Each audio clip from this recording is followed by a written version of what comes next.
Tere hommikust, tere varahommikust ilmselt. Minul on täna trenn juba tehtud. Käisin pargis võimlemas. Ilmselt üks päev ma näitan ka teile oma võimlemiskava. Selleks, et ikka vabastada oma kasvuhormoon järgmiseks 24 tunniks.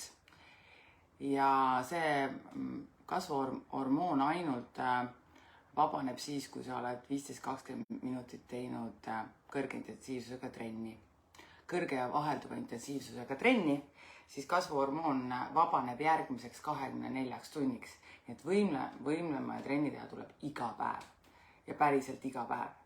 Et tänaseks on mul see läbi ja ma mõtlesin, ma täna räägin natuke, mis on siis minu hommikused rutiinid, et ikka jälle küsitakse kogu aeg, mida ma siis ise söön ja mida ma siis ise teen. Siin on väga naljakad asjad. Selle sees on sidrun, oliiviõli, õunaäädikas või veiniäädikas ja banaanikoor. Kuidas ma siis seda teen? Sidrunid lähevad tervena blenderisse ja banaanikoore pesen ära, banaani võtan välja ja see läheb blenderisse ja läheb ühtlaseks seguks. See ei ole üldse tegelikult lõpuks hapu. Seal on kõik erinevad C-vitamiinid sees ja see on olemas vähemalt 4-5 sorti erinevat C-vitamiini. Siis loomulikult on need orgaanilised sidrun ja banaan soodaveega üle pestud. Ja siis nad on kahes purgis, päris palju, on külmkapis ja siis iga hommiku või lõuna või õhtu 2 lusikatäit läheb vee sisse, siis 1 supilusikatäis õunaäädikat ja 1-2 supilusikat oliiviõli. Oliiviõli on ka spetsiaalselt lahtiselt ostetud, et oleks ikkagi õige. Ja oliiviõlis on omega-3 sees. Nii, see on siis minu üks jook. See ma tegelikult alustan lausa päeva. Siin on mul kollageen. Ehk tegelikult želatiin, mis on paisutatud ja ära sulatatud. Tihti ma panen sellega kohvi sisse, see on üsna maitsetu. Või teinekord see joon ka selle sama sidruni veega. Ja miks ma siis seda teen? Esiteks see on ise tehtud, mul on 20 grammi, ma panen siia želatiini. Tavaliselt, kui sa ostad neid igasugust erinevatest apteekidest ja poodidest, siis seal on ainult 1-5 grammi ja seda on ilmselgelt vähe. Ja kokkuvõttes on ta ka päris kallis. Loomulikult on hea sisse panna veel C-vitamiini või tsinki või erinevad asju, mis siis omandab seda kollageeni. Aga hüdrolüüs iseenesest tähendab nüüd seda, et see želatiin on paisutatud ja kuumutatud kuuma veevannil ja tehtud vedelaks. Et mõni inimene, see ei omandu või liiga nagu suured tükid või mida iganes, siis tegelikult see ei vasta tõele. Esiteks ma olen seda omal nahal tundnud, kui ma seda ikkagi nädal aega või 2 nädalat söön järjest. Mu küüned, juuksed ja nahk on hoopis teine. Üks asi. Ja teine asi, et inimesed nagu selekteerivad, arvavad, et midagi omandub ja midagi ei omandu. See on minu arust kõige suurem nagu nali ja näha, kuidas inimese illusioon töötab. Ta paneb endale kaenla alla 20-30 aastat higipulka, mille sees on alumiinium ja ta arvab, et sealt ei saa vähki. Aga kui ta nüüd sööb nagu näiteks kollageeni, želatiini ja ta arvab, et see millegi pärast ei omandu, mis siis, et sa selle lausa sisse kallad. Et igal juhul omanduvad kõik asjad ühel, kas vähesel määral, rohkemal määral, see on küll küsimus, aga ikkagi nad ei omandu siis, kui sa mitte midagi ei tarbi. Et kui vitamiinijoogid või toidud on sul kapis, mida sa ei tarbi, siis need tõesti ei omandu. Et selles mõttes selle peab ikkagi sisse võtma. Ja need on minu hommikused rutiinid. Nüüd ma tahtsin veel natukene rääkida tervisest, sest et see esiteks tervislik toit või tervislik on tegelikult natuke ära lörtsitud sõna ja keegi täpselt ei tea, mida see peaks siis tähendama. Ja inimesed arvavad, et kõiki asju nagu natukene ongi siis nagu see kesktee. Tegelikult ikkagi ebatervislikke asju ei tohiks üldse süüa. Ja ongi üsna karm, et kui suhkrut ei tohi, siis suhkrut ei tohiks siis mitte nii, et natukene tasakaalustatud.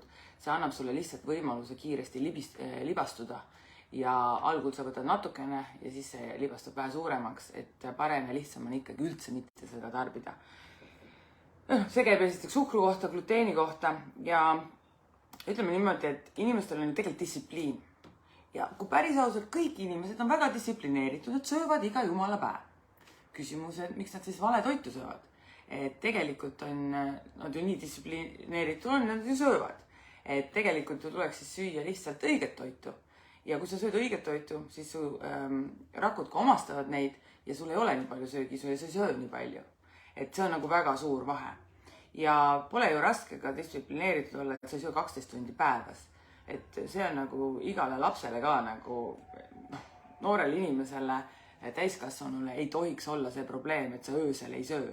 Et öösel peab keha puhkama ja see on täiesti normaalne.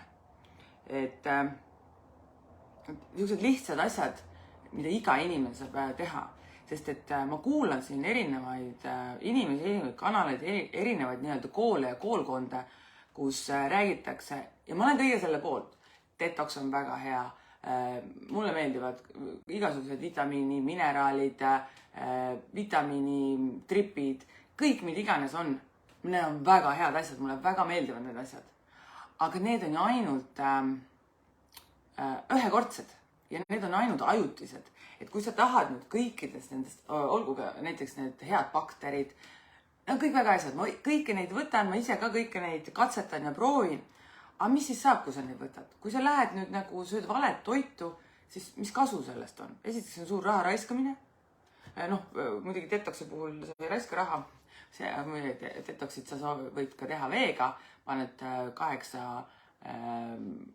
8 tükikest Himalaia soola sisse ja tegelikult sa saad oma mineraali kätte, sul pole rohkem vajagi. Ja see on väga hea ja toob tervist peale 16 tundi. Peale 14 tundi hakkab juba keha rakud paranema ja kõik sinu erinevad kohad paranevad, mis on väga hea. Ja nüüd see küsimus, et kui sa nüüd kõik asju teed ja sa iga päev distsiplineeritult sööd, miks sa siis sööd valet toitu? Miks sa ei või kohe nagu õiget toitu sööd? Okei. Poes sa seda kätte ei saa. Küsimus, kus sa seda saad? Ise teed. Kus sa saad toorained? Näiteks goldenstevia.ee /pood sa saad väga palju madalat süsivesiku ja toitained rikast toitu juba kätte. Aga üldiselt sa pead minema turule, sa pead käima, sul peab oma farmer olema. Mida siis inimesel vaja on? Tal on vaja korralikku proteiini, juurvilju ja häid rasvu. Et need on nagu põhilised asjad, mida inimesel igapäevaselt vaja on. Ja head rasvad näiteks oliiviõli saab kätte. Mina näiteks, minu leivad, ketoleivad on rasva ja kiudainete rikkad leivad. Siis avokaadod, pähklid, oliiviõli, kookosõli, avokaadoõli, linaseemneõli. Et nad kõik on ju head õlid. Sinu aju koosneb 70% rasvast. Kõik need väherasvased tooted poes ära osta neid, et osta igal juhul rasvaga tooteid. See aitab omandada kõiki vitamiine ja et ütleme niimoodi, et need tooted, mis poes on väherasvased, peaks olema suhkruvabad ja rohke rasvaga, et see on tunduvalt tervislikum kui vastupidine. Loomulikult meie toitumisnõustajad ja ka meie treenerid ja kus nad seda teavad, ega nad ju tegelikult ümber ei õpi. Väga vähesed, kes vaatavad nagu trende kuskilt mujalt, koolid ajavad samat juttu, kõik tulevad ühest koolist. No ongi raske seda kõiki asju õpetajatelt saada. Et tegelikult tuleb hästi palju ise õppida ja kogu aeg kõik areneb ja sa peadki kogu aeg kõike õppima ja muutuma. Sest et kõik asjad, mis 30 aastat tagasi või kõik, mis sa elu jooksul õpid, 50% osutub selleks valeks. Et ka mina õpin iga päev ja jätkuvalt õpin ja ma ei arva, et ükski asi on lõplik tõde. Aga vähemalt ma teen neid asju, ma proovin neid asju ja ma katsetan neid asju. Ja nüüd, kui sa oled kõik need paastud, bakterid ja vitamiinid sisse söönud, nüüd on selleks, et kõike seda jätkata ja mitte järgmine kui jälle haige olla ja sinu immuunsus oleks tugev, pead sa õiget toitu sööma. Õige toit on madalate süsivesikutega, suhkruvaba ja gluteenivaba. Ma ei ütle, et süsivesikute vaba, ei. Et süsivesikut ikkagi süüa, mina söön päevas 25 kuni võib-olla 50, aga isegi kuni 75 on okei. Aga 300 grammi süsivesiku, mida täna iga üks sööb, see on nagu liiast, mis liiast. See kõik su keha hormoonid viskab paigast ära, alates insuliinihormoonidest kui ka kõikidest muudest hormoonidest. Ja sinu kõige paremateks ravijateks on puhas õhk, puhas vesi, päike, hea toit, toitainete rikas toit ja võimlemine, trenn, liigutamine. Need on kõige paremad asjad ja neid tuleb teha iga päev. Enamus nendest asjast on lausa tasuta, et ei ole väga raske neid asju teha. Ja kui te arvad, et tervislik toit on kallis, siis ütlen ausalt, et sööge vähem. Et tegelikult, kui sa sööd korralikku tervislikku toitu ja ei snäki kõiki neid 1 euroseid asju, siis sa oled terve, sul ei kulu nii palju ravimite peale ja sa ostad kvaliteetsemat toitu ja sa sööd vähem.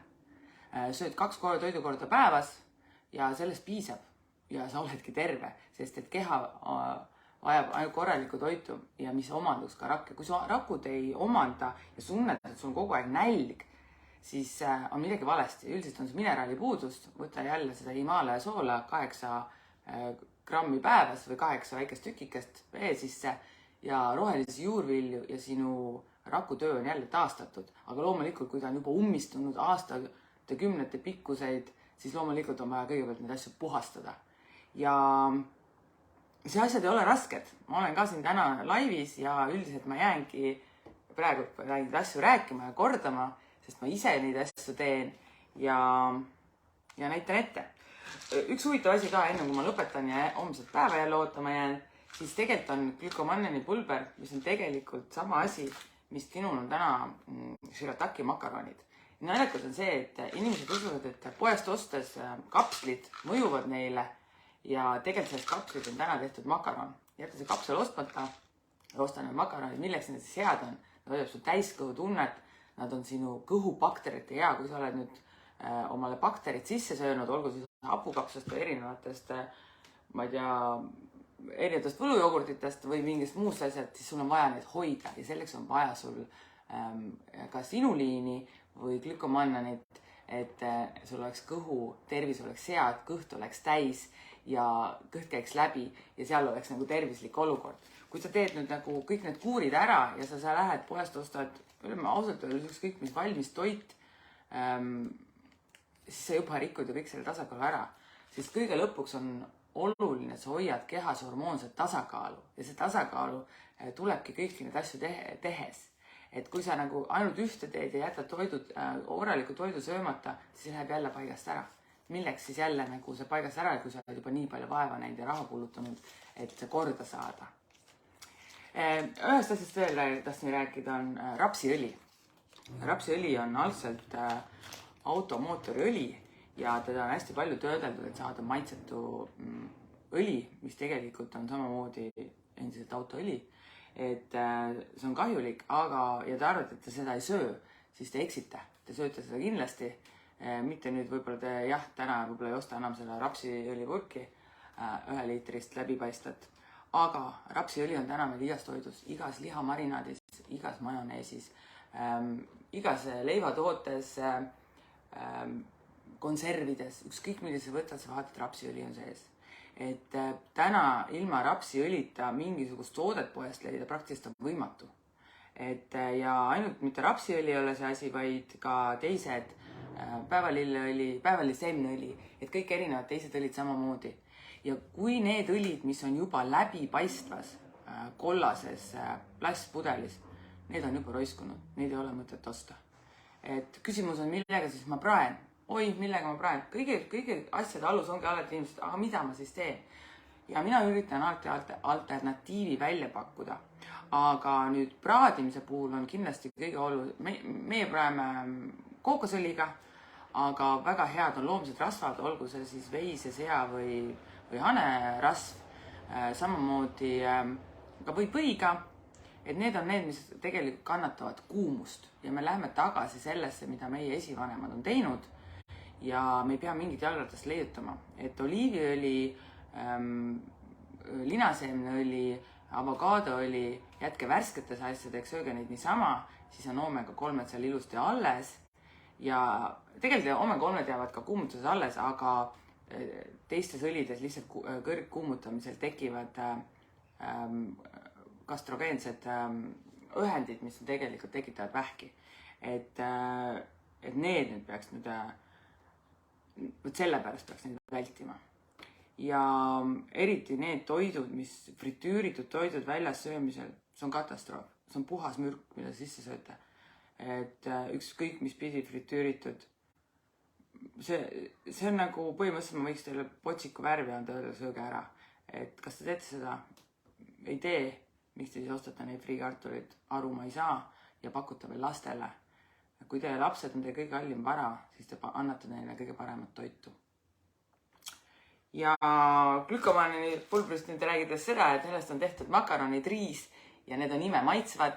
Tegelikult need on maitsetud ja täpselt see maitse, mis sa neile annad, seda sa ka saad ja nad on ülitervislikud. Sa sööd nüüd vähem ja neid sa saad tellida goldenstevia.ee/pood ja mõne päevaga nad on sinu pakiautomaadis. Et nii palju siis täna tervislikust toidust, täna läks pikaks. Ja homme hommikul jälle. Ma olen seal Vabadusväljaku mäe otsas hommiku ilmselt kuskil 9-10 vahel ja olen seal iga päev, kes tahab ühineda, tulge ka sinna. Teen hommikul, jooksen kodust spurti sinna ja seal teen oma hommiku võimlemist. Ja kes väga soovib ühineda, palun väga, olen seal või message mind ja anna teada, koos on ikka lõbusam. Ja ilusat päeva ja olge terved ja alustage tervislikku elu täna.